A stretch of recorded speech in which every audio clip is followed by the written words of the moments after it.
Hi viewers, welcome to our channel. ప్రస్తుతం మనతో పాటు రైటర్ కనగాలి జయకుమార్ గారు ఉన్నారు. వారితో ఒకసారి మాట్లాడదాం. సార్ నమస్కారం. సార్ నమస్తే sir, present politics, AP politics పైన మీ మాటల్లో ఏం చెప్తారు సార్ వాటి గురించి? ఏపీ పాలిటిక్స్లో రీసెంట్గా తీసుకుంటే పవన్ కళ్యాణ్ గారు బంపర్ సక్సెస్లో వచ్చాడు. అదే మెగాస్టార్ చిరంజీవి గారు రాజకీయాల్లో వచ్చి ఒక 20 సీట్లు సంపాదించి పార్టీని నిలబెట్టుకోకుండా వేరే పార్టీలో కలిపారు. అయితే వీళ్ళిద్దరు సక్సెస్లో చూస్తే రాజకీయాల్లో బంపర్ సక్సెస్ పవన్ కళ్యాణ్. అలాగే తమిళ రాజకీయాల్లో తీసుకుంటే ఇప్పుడు మనం మెడ్రాస్ నుంచి వచ్చిన వాళ్ళమే కదా, మెడ్రాస్ నుంచి విడిపోయి తెలంగాణతో విడిపోయి ఉన్నాం. ఇప్పుడు మెడ్రాస్లో చూసుకుంటే అక్కడ ఎంజీఆర్, జయలలిత, కరుణానిధి వీళ్ళంతా సక్సెస్ అయ్యారు. అలాగే రజనీకాంత్ కూడా పాలిటిక్స్లోకి వచ్చాడు. Rajinikanth he has taken he step back. మళ్ళా పార్టీ పెట్టి మళ్ళా ఆరోగ్యరీత్యా కారణాలు ఏవైతే కావచ్చు మళ్ళా వెనకడుగు వేశాడు ఆయన. దానికి కారణాలు ఏమిటి అని అంటే ఒకసారి మనం విశ్లేషించుకుంటే రైట్ ఫ్రమ్ ఎంజీఆర్ గారి దగ్గర నుంచి వస్తే తమిళనాడులో ఎంజీఆర్ గారు ఆయన వయస్సు పైబడినా కూడా ఫేస్ యాపిల్ పండులో ఉండేది, మంచి రంగు. రజనీకాంత్ కూడా చెప్పాడు ఒకసారి, నేను ఫస్ట్ టైము కారులో వచ్చారు అన్న, కారులో వచ్చారు అన్న అంటారు ఎంజీఆర్ని అక్కడ, అన్న కారులో వచ్చారు, నేను ఫస్ట్ టైము ఆయన్ని చూశాను, యాపిల్ పండులా ఉంది ఫేసు అని చెప్పాడు. తర్వాత ఎంజీఆర్ గారు ఆ బుల్లెట్ షాక్ తిన్న తర్వాత హాస్పిటల్కి తీసుకెళ్ళిన తర్వాత అతనికి ఆపరేట్ చేయటానికి క్యాప్ తీసేశారు. ఆయన ఎప్పుడు క్యాప్తో ఉంటాడు కదా, క్యాప్ తీసేశారు. తీసేస్తే అందులో అక్కడ ఎంబీబీఎస్ చదువు ఒక డాక్టరు, లేడీ డాక్టరు, ఆ లేడీ డాక్టరు, నాకు ఒక ఫ్రెండ్ ఒక లేడీ డాక్టర్ ఉంది, ఈ లేడీ డాక్టర్కి ఆ లేడీ డాక్టర్ ఫ్రెండ్ అనమాట. ఈ క్యాప్ తీసిన తర్వాత ఎంజీఆర్ని చూసి ఎంజీఆర్ ఈజ్ బాల్డ్ అందంట. అంటే ఎంజీఆర్ని ఆ క్యాప్తోనే చూశారు, ఎప్పుడు క్యాప్ లేకుండా ఎవరూ చూడలేదు. కానీ ఆపరేట్ చేసేటప్పుడు ఇవన్నీ ఉండవు కదా, మెడలో ఉండేవి, చేతులకు ఉండేటట్టు ఉంగరాలు కానీ బట్టలు అవన్నీ తీసేస్తున్నారు కదా. సో ఎంజీఆర్ని ఆ విధంగా చూసి ఆశ్చర్యపోయింది అనమాట. ఎంజీఆర్ ఈజ్ బాల్డ్ అని అందంట. ఎంజీఆర్కి ఉండేటటువంటి ప్రజాకర్షణ చాలా గొప్ప ఆకర్షణ, చాలా అందగాడు. తర్వాత హీ గాట్ లీడర్షిప్ క్వాలిటీస్, ప్రజాకర్షణ, ఒక మంచి సినిమాల పరంగా ఒక గొప్ప ఇమేజ్ సంపాదించుకున్నటువంటి గొప్ప మంచి నటుడు. తర్వాత మనకిక్కడ చిరంజీవి గారిలాగే డాన్సులు వేయటం, తర్వాత ఫైట్లు చేయటంలో ఎక్స్పర్ట్. ఫైట్లు మాత్రం చాలా అద్భుతంగా చేస్తాడు. ఇంతకుముందు స్టేట్ సినిమాలతో పాటు చాలాల కిందట ఎంజీఆర్ చేసినటువంటి డబ్బింగ్ సినిమాలు వచ్చేవి. ఆ డబ్బింగ్ సినిమాల్లో, ఫోక్లోర్ సినిమాల్లో అసలు ఆయన ఫైట్స్, కత్తి యుద్ధాలు మాత్రం చాలా అద్భుతంగా చేస్తాడు. తర్వాత ఎంజీఆర్ గారు అంత యాపిల్ లాగా నవనవలాటానికి కారణం ఏంటంటే జీన్స్ సరే, పుట్టుకతో తల్లిదండ్రుల నుంచి సంక్రమించినటువంటి జీన్స్ బాగానే ఉంటాయి. ఎంజీఆర్ గారు యాపిల్ పండుల అంత ఎర్రగా బుర్రగా ఉండటానికి కారణం ఏంటంటే తల్లిదండ్రుల నుంచి సంక్రమించినటువంటి జీన్స్ కావచ్చు, ఆయన ఆరోగ్యాన్ని కాపాడుకునేటటువంటి విధానం కావచ్చు. ఆయన ఉదయం లేవంగానే ఒక పెద్ద తొట్టి, మట్టి తొట్టి, రాత్రి ఆ మట్టి తొట్టి నిండా నీళ్లు నింపుతారంట. సో దాని మీద మూత పెట్టరు. రాత్రంతా తెల్లారేసరికి అందులో నీళ్ళు బాగా చల్లగా, ఐసులాగా చల్లగా అయిపోతాయి. ఎంజీఆర్ గారు మొండిమలతో ఆ తొట్టిలో కూర్చుంటాడంట, బొడ్డు మునిగే వరకు కూర్చుంటాడంట. అలా చాలాసేపు కూర్చుంటాడంట. అలా కూర్చున్నందువల్ల బాడీలో ఉన్న హీట్ అంతా దిగిపోద్ది. అది ఒక థెరపీ, అది వాటర్ థెరపీ. బాడీలో ఉన్న హీట్ అంతా తగ్గిపోద్ది. తర్వాత బాడీలో ఉండేటటువంటి అవయవాలన్నీ చల్లగా, కూల్గా ఉంటాయి. మైండ్ కూల్గా ఉంటుంది, మనసు కూల్గా ఉంటుంది. అదొక కారణం. తర్వాత ఎంజీఆర్ గారు బాగా ఎక్సర్సైజ్ చేస్తాడు. తర్వాత ఆయన చనుబాలు తాగుతాడంట. చనుబాలు అంటే తెలుసు కదా, ఇప్పుడు బాలింతలు చంటి బిడ్డలకి చనుబాలు కుడుకుతారు కదా, అందులో చాలా పోషక పదార్థాలు ఉంటాయి. ఇప్పుడు పుట్టిన వెంటనే పిల్లలు తల్లిపాలే తాగుతారు. ఆ తల్లిపాలలో ఉండేటటువంటి పోషకాలు చాలా బలంగా ఉంటాయంట. సో ఆ చనుబాలు తాగుతాడు అని చెబుతారు. తర్వాత ఆయన సెట్కి వస్తే, సత్యా స్టూడియో ఆయన సెట్కి వస్తే ఆ ఏరియాలో ఉన్నటువంటి రోడ్లన్నీ ట్రాఫిక్ డైవర్ట్ చేస్తారు. సో అంత ఇమేజ్ ఆయనకి. ఎంజీఆర్కి ఉన్నంత మనకి ఎన్టీఆర్ గారికి ఉండే ఇమేజ్ చాలా గొప్పది. అంతకన్నా ఎక్కువ ఇమేజ్ తమిళనాడులో, తర్వాత ఆల్ ఓవర్ ఇండియా ఉంది ఆయనకి. అంత గొప్ప ఇమేజ్ ఉంది. తర్వాత ఆయన కన్నెపిల్లలతో నటించటం, కన్నెపిల్లలతో నటించడం అనేటటువంటిది కూడా, ఇప్పుడు ముసలితో కూర్చున్నాం అనుకో, నాకు బీపీ ఉంది, షుగర్ ఉంది, నాకు మొలలు ఉన్నాయి, మోషన్ కావట్లేదు, ఇవి ఈ టాపిక్లే వస్తాయి. కానీ అందమైన అమ్మాయిలతో కూర్చుంటే ఆహ్లాదంగా ఉంటుంది, జోకులు వేస్తూ ఉంటారు. ఆ విధంగా మంచి కన్నెపిల్లలతో, మంచి అందమైన అమ్మాయిలతో ఆయన నటించాడు. అందులో జయలలిత, మంజుల, చంద్రకళ, లత. సో కాంట్రాక్ట్ మీద ఆయనకి కాంట్రాక్ట్ అనమాట. ఆయన వదిలిపెట్టేంత వరకు ఆయనతో ఉన్నన్నాళ్ళు ఆయనతోనే సినిమాలు చేయాలి, వేరే సినిమాలు చేయటానికి వీల్లేదు. దానికి కావలసినంత ఫలం ఉంటుంది అలాగా. తర్వాత వాళ్ళని అనుభవిస్తాడని కూడా చెప్తారు.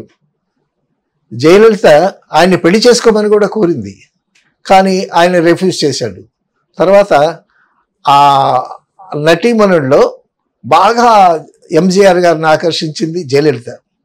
ఎంతగా ఆకర్షించిందంటే ఎంజీఆర్ రాజకీయాల్లో కూడా ఆవిడ మంచి భాగస్వామి అయ్యింది.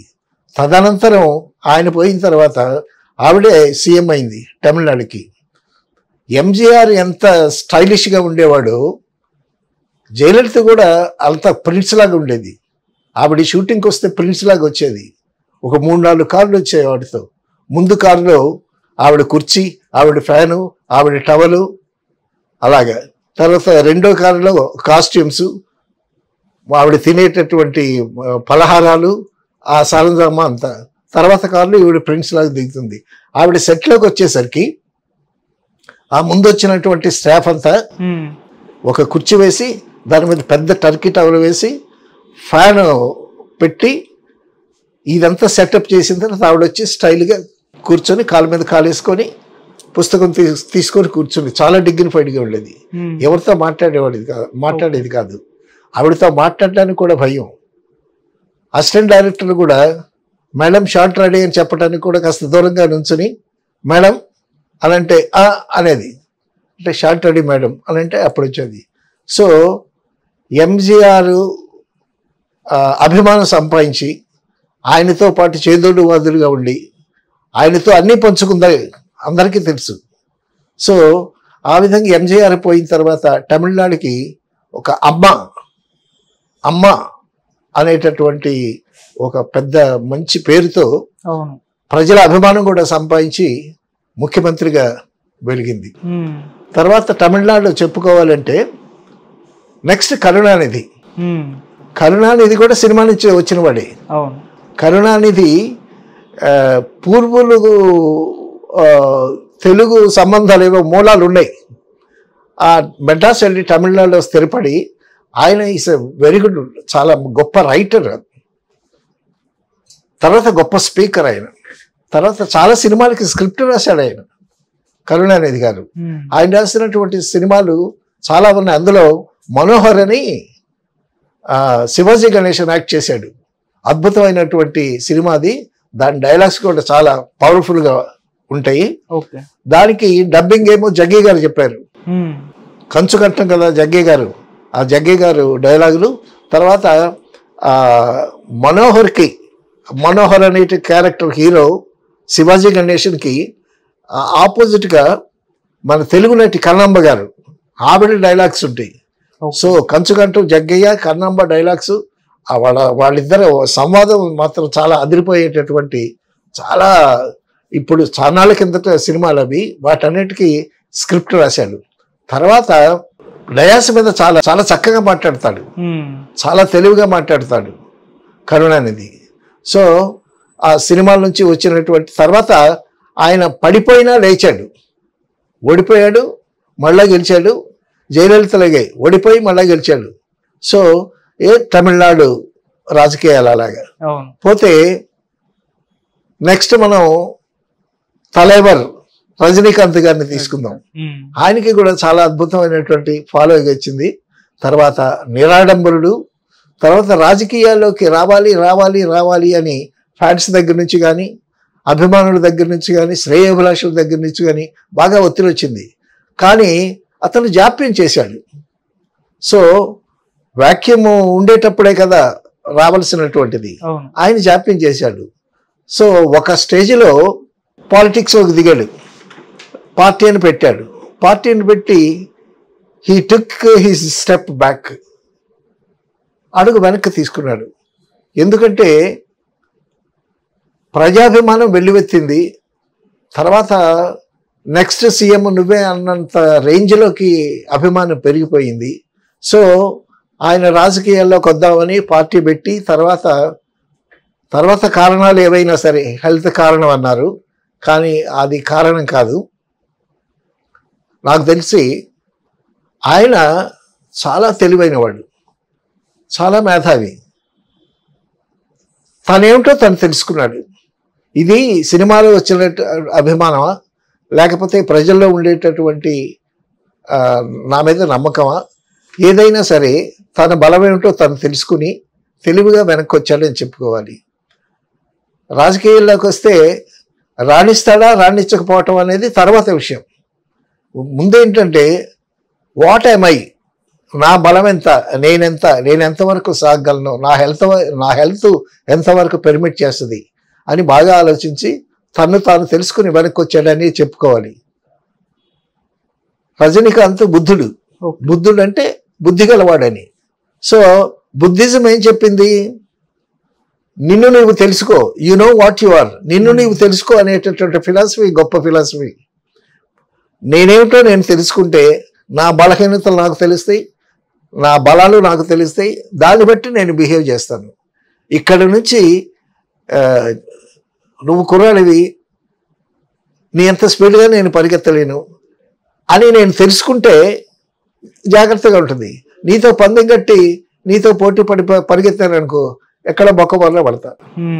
సో నిన్ను నువ్వు తెలుసుకో అనేటటువంటి బుద్ధుడి ఫిలాసఫీ తను వంట పట్టించుకుని తర్వాత అతనికి చాలా నిరాడంబరుడు రజనీకాంత్. తర్వాత చాలా ఆధ్యాత్మిక చింతన ఉన్నవాడు, డౌన్ టు ఎర్త్ వచ్చినటువంటి మనిషి కదా, ఎన్నో కష్టాలు పడ్డాడు. సిగరెట్లకి బీడీకి లేనటువంటి పరిస్థితుల నుంచి ఒక సూపర్ స్టార్గా ఎలిగి తమిళనాడు రాజకీయాల్ని ఒక ఊపేంత స్టేజ్కి ఎదిగినటువంటి రజనీకాంత్. అయితే తర్వాత ఎంజీఆర్, జయలలిత, రజనీకాంత్ ఒక స్టేజ్లో అయితే జయలలిత చాలా గొప్పగా వెలిగింది. అయితే ఒంటరితనంతో చాలా డిప్రెషన్కి లోనయ్యి తర్వాత ఆవిడ ప్రియురాలో స్నేహితురాలో ఆవిడ ఉచ్చులో పడి, ఏదైనా సరే ఒంటరితనం అనేటువంటిది భయంకరమైనది. ఒక తోడు ఉండాలి, భార్య కానీ కొడుకు కానీ ఎవరైనా మనిషికి ఒక తోడు ఉండాలి. ఒంటరితనం అనేటటువంటిది చాలా దుర్భరం, భరించలేనటువంటిది. తర్వాత మన తెలుగు రాజకీయాల్లోకి వస్తే చిరంజీవి గారికి చాలా గొప్ప ఫాలోయింగ్ వచ్చింది రాజకీయంగా. చిరంజీవి గారికి ముందు మళ్ళా మనం కొంచెం వెనకెడితే ఎన్టీ రామారావు గారిని తలుచుకోవాలి. అక్కడ ఎంజీఆర్ ఎలాగో ఇక్కడ ఆంధ్రలో ఎన్టీ రామారావు గారు అలాగా. కాంగ్రెస్ ప్రభుత్వంలో నామినేటెడ్ సీఎంలు వచ్చేవాళ్ళు, ముఖ్యమంత్రులు వచ్చేవాళ్ళు. ఏంటి సంవత్సరానికి ఒక ముఖ్యమంత్రి మారుతూ ఉండేవాడు. అటువంటి పరిస్థితుల్లో ఇప్పుడు ప్రజలు ఎన్నుకోవాలి, ప్రజలు ఎన్నుకోబడినటువంటి శాసనసభ్యులు వాళ్ళు ఎన్నుకోవాలి ముఖ్యమంత్రిని. కానీ కాంగ్రెస్ పరిపాలనలో ఆ కాంగ్రెస్ వాళ్ళు సెంటర్ నుంచి నామినేట్ చేసి పంపించేవాళ్ళు ముఖ్యమంత్రులని. సో అక్కడ పరిపాలన సజావుగా ప్రతి సంవత్సరానికి ముఖ్యమంత్రి మారుతా ఉంటే పరిపాలన సజావుగా సాగదు కదా. ప్రజలు కూడా చాలా అసంతృప్తితో ఉన్నారు. అప్పుడు వచ్చింది వ్యాక్యూమ్ మనం అనుకునే వ్యాక్యూమ్. ఆ వ్యాక్యూమ్లో రామారావు గారు ఒక డెసిషన్ తీసుకొని రాజకీయాల్లో ప్రవేశించారు. రాజకీయాల్లో ప్రవేశించి అక్కినేని నాగేశ్వరరావు గారిని ఇన్వైట్ చేశారు. ఆయన వద్దలేండి నేను రాలేను సారీ అని చెప్పాడు. అలాగే తెలుగుదేశంలో ప్రముఖులైనటువంటి డాక్టర్స్ని, బాగా చదువుకున్న వాళ్ళని, చాలా లాయర్స్ని, తర్వాత అదే వెల్ ఎడ్యుకేటెడ్ పీపుల్ అందరినీ ఆకట్టుకుని అద్భుతంగా 9 మాసాలు తిరిగి తన గంభీరమైనటువంటి ఆవేదనతో తన ఆశయాలు చెప్పి మన తెలుగు ఉనికిని మనం కాపాడుకోవాలి, ఎవరో మనకి నాయకులు పంపిస్తే కాదు మనలో నుంచే నాయకులు రావాలి, రా కదలేరా అని చెప్పి చాలా ఉద్వేగంగా ఉత్సాహంగా మంచి మీటింగులన్నీ జరిపి జనాల్ని చాలా చైతన్యవంతం చేసి 9 నెలలు పార్టీ పెట్టి సెంటర్ని భయభ్రాంతుల్ని చేసి ఆశ్చర్యపరిచాడు అటువంటి రామారావు గారు. అయితే రామారావు గారు అంత సక్సెస్ అవటానికి కారణం ఏంటంటే ఆయనలో ఉన్న ఆత్మవిశ్వాసం, తర్వాత ధైర్యం, ఆయన చేసినటువంటి క్యారెక్టర్స్ ఎటువంటివి, రాజకుమారుడు యుద్ధాలు చేయటం, కత్తులతో చేయటం, అటువంటి సాహసోపేతమైనటువంటి సినిమాల్లో నటించాడు కదా. ఆ క్యారెక్టర్స్ అన్ని వేసి ఆ క్యారెక్టర్లో ఉండేటటువంటి లక్షణాలు కూడా కొన్ని వస్తాయి. ఒక మంచి సీన్ యాక్ట్ చేశానుకో, ఆ సీన్లో ఉండేటటువంటి ఉదాత్తత ఏదైతే ఉందో అది మనసులో ప్రవేశిస్తుంది. ఆ విధంగా తను సినిమా అనుభవం ద్వారా తన క్యారెక్టర్ బిల్డప్ చేసుకున్నాడు. తర్వాత భయంకరమైన ఎక్సర్సైజ్ చేస్తాడు. ఆయన బాగా తింటాడు, బాగా ఎక్సర్సైజ్ చేస్తాడు, కష్టపడి పనిచేస్తాడు. ఆయన సంతానం అయితే ఆయన ఉదయం లేచి స్టూడియోకి వెళ్ళిపోయేటప్పుడు పిల్లలందరూ నిద్రపోతారంట. ఆయన స్టూడియో నుంచి 9 గంటలు అయ్యేసరికి వచ్చేసరికి మళ్ళీ నిద్రలో ఉంటారంట. సో ఆ విధంగా సినిమా ఫీల్డ్లో చాలా అద్భుతమైనటువంటి సినిమాలు చేసి తన కీర్తి ప్రతిష్టని పెంచుకున్నాడు. ఆడియన్స్కి పూజ గదుల్లో శ్రీకృష్ణుడై రాముడై వెలిశాడు. అంత గొప్ప ఫ్యాన్ మైలు, ఆయన మీద అభిమానం అలా పొంగులెత్తింది రామారావు గారు. సో ఆయనలో ఉన్నటువంటి ఆత్మస్థైర్యం, తర్వాత ప్రజల్ని చైతన్యవంతం చేసేటటువంటి గొప్ప ఆశయాలు, ఆదర్శాలు, తర్వాత అనర్గళమైన స్పీచెస్, ఇవన్నీ బాగా హెల్ప్ అయ్యాయి. ఆయన గొప్ప లీడర్గా వెలిగాడు. తర్వాత చిరంజీవి గారి దగ్గరికి వస్తే, చిరంజీవి గారు డౌన్ టు ఎర్త్ మనిషి. చిన్న వేషాల నుంచి, చిన్న చిన్న వేషాల నుంచి తనకి బ్యాక్గ్రౌండ్ లేకపోయినా సరే తను తాను డెవలప్ చేసుకొని ఫైట్స్లోను, డాన్స్లోను, ముఖ్యంగా ఈ రెండింటిలోనే నిష్ణాతులయ్యి తన ఒక ట్రెండ్ని, సినిమాల ట్రెండ్నే మార్చగలిగాడు. సో ఆయనతో పాటు ఫ్యాన్ మైలు బాగా పెరిగింది, అభిమానులు పెరిగారు.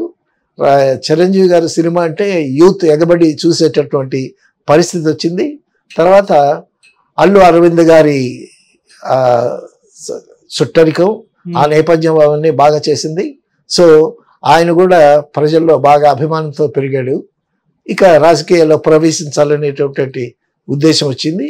వచ్చిన తర్వాత ఆయన కూడా ఒక మంచి టేక్ ఆఫ్ ఇచ్చాడు తిరుపతిలో, రాజకీయాల్లోకి వస్తున్నాని.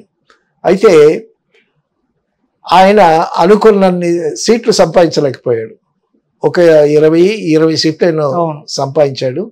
సంపాదించిన తర్వాత మరి తను ఏమనుకున్నాడు ఏమో, తన పార్టీని వేరే పార్టీలో విలీనం చేశాడు. మినిస్టర్, సెంట్రల్ మినిస్టర్ చేశాడు. And he came back to films. మళ్ళా ఫిలిమ్స్లోకి వచ్చిన తర్వాత కూడా ఆయన హవా వెలిగిపోతున్నది. ఆయనకు ఉండేటటువంటి చరిష్మా ఏమీ తగ్గలేదు. తర్వాత పవన్ కళ్యాణ్ అనేటటువంటి ఒక తమ్ముడు రాజకీయాల్లో ప్రవేశించి 2 చోట్ల ఓడిపోయాడు. 2 చోట్ల ఓడిపోయి కానీ పార్టీని వదిలిపెట్టలే. పార్టీని వదిలిపెట్టకుండా ఒక 10 సంవత్సరాల కింద మీద పడి తర్వాత జగన్ ప్రభుత్వానికి ఎదురుగా చంద్రబాబు నాయుడుతో కలుపుకొని చంద్రబాబు నాయుడు జైలుకి వెళ్ళకపోతే పవన్ కళ్యాణ్ కలిసేవాడు కాదేమో. చంద్రబాబు నాయుడిని అనవసరంగా జగన్ జైల్లో పెట్టించినటువంటి తరుణంలో చంద్రబాబు ఫ్యామిలీకి ఒక ఓదార్పును కలిగించి పర్వాలేదు నేనున్నాను అని చెప్పి చంద్రబాబుతో జైలు నుంచి వచ్చిన తర్వాత చంద్రబాబుతో చేతులు కలిపి అలాగే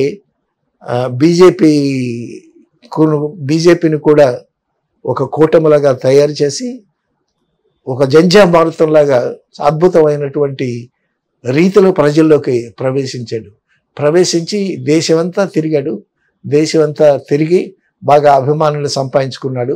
తర్వాత పవన్ కళ్యాణ్ నీతి నిజాయితీ హెల్పింగ్ నేచరు ప్రజల్లో బాగా అర్థమైపోయింది. ఇతను నిస్వార్థపరుడు, స్వార్థం లేడు, ఒక మంచి నాయకుడు, మంచి ఉత్సాహంతో ఉన్నాడు. తర్వాత పవన్ కళ్యాణ్ చరిష్మా కూడా సినిమాల్లో అద్భుతమైనటువంటి చరిష్మా. చాలా మంది ఏమంటారంటే పవన్ కళ్యాణ్లో ఒక తెలియని ఒక శక్తి, ఒక పవర్ ఉంది. ఆ పవర్ ఒకటి బాగా పనిచేసింది. అదే ఆత్మస్థైర్యం, ఆత్మాభిమానం. తర్వాత ప్రజలకి ఏదో ఒక మంచి చేయాలనేటువంటి గొప్ప సదుద్దేశం, ఆశయం ఉంది అతనికి. ఎంతో మందికి తన ఉన్న దాంట్లో హెల్ప్ చేశాడు. సో ఆ హెల్ప్ అనేటటువంటిది తన సినిమాలు కూడా మానుకొని, తన ఇన్కమ్ను కూడా మానుకొని రాజకీయాల్లో ప్రవేశించి తన నీతి నిజాయితీ తెలిసింది ప్రజలకి. ఆ విధంగా అతను చాలా ప్రజాభిమానం సంపాదించి పార్టీ పేరు కూడా జనసేన అని పెట్టాడు. సేన అంటే యుద్ధానికి సిద్ధమయ్యేటటువంటి సేన. జగన్ సిద్ధం అంటే ఈయనేమో యుద్ధం అని అన్నాడు. పార్టీ పేరు కూడా జనసేన అని పెట్టాడు. ఆ విధంగా ఒక విధంగా యుద్ధమే చేసి ప్రతి జిల్లా, ప్రతి ప్రముఖమైనటువంటి పట్టణానికి వెళ్ళి ఆ పట్టణంలో ఉండేటటువంటి రాజకీయ నాయకులు వేలెత్తి చూపి వాళ్ళు చేసేటటువంటి దుర్మార్గాలన్నింటినీ ఎత్తి చూపి ప్రజల్లో బాగా చైతన్యం తీసుకొచ్చాడు, ప్రజాభిమానం సంపాదించాడు. తన నిస్వార్థత, తన నీతి నిజాయితీని కూడా ప్రజల ఎదుట తేటతలం చేశాడు. దానితో వెల్లువ అభిమానులు, తర్వాత ప్రజలు అందరూ 21 సీట్లకి 21 సీట్లు గెలిపించి 2 పార్లమెంటు సీట్లు కూడా గెలిపించి ఢిల్లీ పంపించారు పవన్ కళ్యాణ్ని. ప్రధానమంత్రి కూడా వాటేసుకుని అసలు మీటింగ్లో ఏమన్నాడు పవన్ కళ్యాణ్, నాకు ఇక్కడ ఆంధ్రలో జరిగినటువంటి మీటింగ్లో పవన్ కళ్యాణ్ నాకు ఒక 20 మంది ఎమ్మెల్యేలు ఇవ్వండి, ఒక 2 ఎంపీలు ఇవ్వండి, మన భారతదేశం అంతా మన ఆంధ్ర వైపు చూసేటట్టు చేస్తానన్నాడు. అలాగే చేశాడు. అలాగే ఈ ఆంధ్ర పాలిటిక్స్లో నుంచి ఈడెవడరా కొత్తగా వచ్చాడు, 21 సీట్లకి 21 గెలిచాడు, 2 పార్లమెంటుతో గెలిచాడు అని చాలా స్టేట్స్ నుంచి చాలామంది ప్రముఖులు పవన్ కళ్యాణ్ ఈ తేరిపారు చూశారు. సో ఇతనిలో ఉండేటటువంటి నీతి, నిజాయితీ, నిస్వార్థత, నిరాడంబరత్వం ఇవన్నీ చాలా ప్రజల్లో బాగా పనిచేశాయి.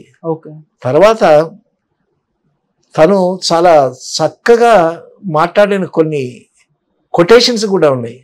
ఎక్కడ తగ్గాలో ఎక్కడ నెగ్గాలో అనేటటువంటి మాటలు చాలా ఆవేశపూరితంగా, చాలా భావగర్భితంగా మాట్లాడి ప్రజల్ని ఆకట్టుకున్నాడు. తర్వాత పవర్ స్టార్ అని ఎవరు పెట్టారో కానీ హీ గాట్ సమ్ పవర్. ఎదుటి వ్యక్తుల్ని ఆకర్షించేటటువంటి ఒక పవర్ ఉంది. తర్వాత మంచి లీడర్షిప్ క్వాలిటీస్ ఉన్నాయి ఆయనకి. ఒక నాయకుడు ఎలా ఉండాలి, నిజాయితీగా ఉండాలి, నిస్వార్థపరుడు ఉండాలి, ప్రజలకి సేవ చేయగలిగేటటువంటి వాడై ఉండాలి. అటువంటి లక్షణాలన్నీ పుడికిపుచ్చుకున్నట్టు ఇప్పుడు మనం చెప్పుకున్న వాళ్ళందరూ సినిమా ఫీల్డ్ నుంచి వచ్చినటువంటి రాజకీయ నేతలే. సో ఈ రోజున ఈ మధ్యన సోషల్ మీడియా కానీ ఎక్కడ చూసినా సరే పవన్ కళ్యాణ్ గురించే మాట్లాడుకుంటున్నాము. అవును. మళ్ళా రాజకీయాల్లో ఎవరు ఎంతవరకు ఎదిగారు, ఎవరు ఎంతవరకు సఫలీకృతమైనటువంటి ఒక విశ్లేషణ చేసుకుంటే ఇప్పుడు ప్రముఖంగా చెప్పుకోవాల్సినటువంటి వ్యక్తి, గొప్ప వ్యక్తి, మంచి ఊపులో ఉండేటువంటి వ్యక్తి పవన్ కళ్యాణ్. అవును సార్, అందరి గురించి చెప్పారు. ఇంకో ఇద్దరు కూడా ఉన్నారు సార్. అటు తెలంగాణలో చూసుకుంటే కేసీఆర్ గారు పార్టీ పెట్టి సక్సెస్ఫుల్గా కంటిన్యూ అవుతున్నారు. ఇటు జగన్మోహన్ రెడ్డి గారు కూడా పార్టీ పెట్టి ఆయన కూడా సక్సెస్ఫుల్గా కంటిన్యూ చేస్తున్నారు. ఇప్పుడు నేను చెప్పిన వాళ్ళందరూ సినిమా ఫీల్డ్ నుంచి పైకి వచ్చిన వాళ్ళు. ఓకే. సినిమా ఫీల్డ్ నుంచి రాజకీయాల్లోకి వచ్చి వాళ్ళ గురించే నేను చెప్పాను. ఇక్కడ అలాగా చెప్పాలంటే చాలా మిగతా స్టేట్స్లో ఇలాగ చాలా మంది ఉన్నారు. అవన్నీ చెప్పుకోవాలి, అవన్నీ మరొకసారి చెప్పుకుందాం. ఎందుకంటే మనం మీడియాలో ఉన్నాం కాబట్టి, సినిమా ఫీల్డ్లో ఉన్నాం కాబట్టి, సినిమా ఫీల్డ్లో నుంచి రాజకీయాల్లోకి వచ్చినటువంటి ప్రముఖుల గురించి ప్రస్తావించడం జరిగింది. సార్ ఇంకొక ఆయన ఉన్నారు సార్. ఎవరు? తమిళనాడులో తలపతి విజయ్ గారు మరి పార్టీ పెట్టి ఇప్పుడు పోటీ చేయబోతున్న 2026 ఎలక్షన్స్ లో పార్టిసిపేట్ చేస్తా అన్నారు. మరి తన సక్సెస్ఫుల్ గా కంటిన్యూ అవుతారా? ఏ విధంగా ఉండే? వాళ్ళు ఇంకా ప్రాథమిక దశలో ఉన్నారు. అవును, వాళ్ళు ఇంకా ప్రాథమిక దశలో ఉన్నారు. వాళ్ళు ఇంకా రావాల్సినవి, చేయాల్సినవి, పార్టీని పటిష్టం చేసుకోవాల్సినవి చాలా అంశాలు ఉన్నాయి. సో కాబట్టి ఆయన కూడా ఒక సీఎం పదవికి, లేకపోతే ప్రతిపక్షంలో ప్రధాన ప్రతిపక్షంలో ఒక నాయుడుగా వెలిగేటప్పుడు అతని గురించి కూడా చెప్పుకోవచ్చు, తప్పలేదు. Okay sir. సార్ కృష్ణ గారు కూడా పాలిటిక్స్ లోకి వచ్చి కాంగ్రెస్ పార్టీలో జాయిన్ అయ్యారని చెప్పేసి మేము విన్నాం సార్. మరి కృష్ణ గారి పొలిటికల్ జర్నీ గురించి ఏం చెప్తారు సార్? కృష్ణ గారి పొలిటికల్ ఇది మాత్రం ఆయన ఏరియాని డెవలప్ చేసుకున్నాడు. కృష్ణ గారితో చెప్పుకుంటే మళ్ళీ కృష్ణరాజు గారి గురించి కూడా చెప్పుకోవాలి. ఓకే. మరి కోట శ్రీనివాసరాజు గురించి చెప్పుకోవాలి, బాబు మోహన్ గురించి చెప్పుకోవాలి. ఇలాగ చెప్పుకోవాలంటే చాలా మంది ఉన్నారు. సినిమా ఫీల్డ్లో నుంచి రాజకీయాల్లోకి వచ్చి ప్రముఖ పాత్ర పోషించినటువంటి వ్యక్తుల గురించి మనం ముచ్చటించుకున్నాం. అలా అయితే సినిమా ఫీల్డ్ నుంచి పాలిటిక్స్కి వచ్చినటువంటి ప్రథమ వ్యక్తి జగ్గే గారు. ఒంగోలు పార్లమెంటుకి నియోజకవర్గం నుంచి గెలిచాడు ఆయన 2 సార్లు అనుకుంటా, ఇఫ్ ఐ రిమెంబర్ వెల్. అప్పుడు జగ్గే గారు పార్లమెంటు మెంబర్గా గెలిచినప్పుడు మెడ్రాస్లో రామారావు గారు, గుమ్మడి గారు, మిక్కిలినేని గారు, వీళ్ళు ప్రముఖులంతా ఆయన్ని చాలా బాగా అభినందించారు. అయితే ఆయన పార్లమెంటు మెంబర్గా ఉండటం, ఆయన పార్లమెంట్లో పెద్దగా ఉపన్యాసాలు ఇచ్చాడా, లేకపోతే ప్రజాసేవ చేశాడా, ఒంగోలు పార్లమెంటు నియోజకవర్గానికి ఎటువంటి సేవలు అందించాడు అనేటటువంటిది అప్పుడు మీడియా లేదు. ఆయన కూడా పెద్ద రాజకీయాల వైపు పెద్దగా మొగ్గు చూపినటువంటి దాఖలాలు ఎక్కడ మనకి కనిపించలేదు. సో ఈ విధంగా ప్రముఖమైనటువంటి పాత్రలు పోషించినటువంటి రాజకీయ నాయకుడిని, అదే ఆ స్టేట్స్కి సీఎం హోదా, సీఎం స్టేటస్కి వచ్చినటువంటి రాజకీయ నాయకుల గురించి మనం ప్రస్తావించుకున్నాం. Okay sir. హరికృష్ణ గారు కూడా అన్న టీడీపీ పార్టీని ఒక పార్టీ పెట్టారని చెప్పేసి విన్నాం సార్, నిజమేనా? మరి ఆయన గురించి ఏం చెప్తారు సార్? హరికృష్ణ గారా? ఏమో మరి, నేను I was not aware. Okay sir. So thank you so much sir. Present మరి సినిమాల నుంచి రాజకీయాల వైపు మళ్ళీ సక్సెస్ అయిన వాళ్ళు అండ్ ఫెయిల్యూర్ అయిన వాళ్ళందరి గురించి చాలా అద్భుతంగా చెప్పారు. మరి మిగతా వాళ్ళు ఇప్పుడు చాలా మంది రాబోతున్నారు, వాళ్ళు ఏ విధంగా అవుతారో మనం వెయిట్ చూడాల్సిన అవసరం అయితే ఉంది. Thank you so much sir. Thank you.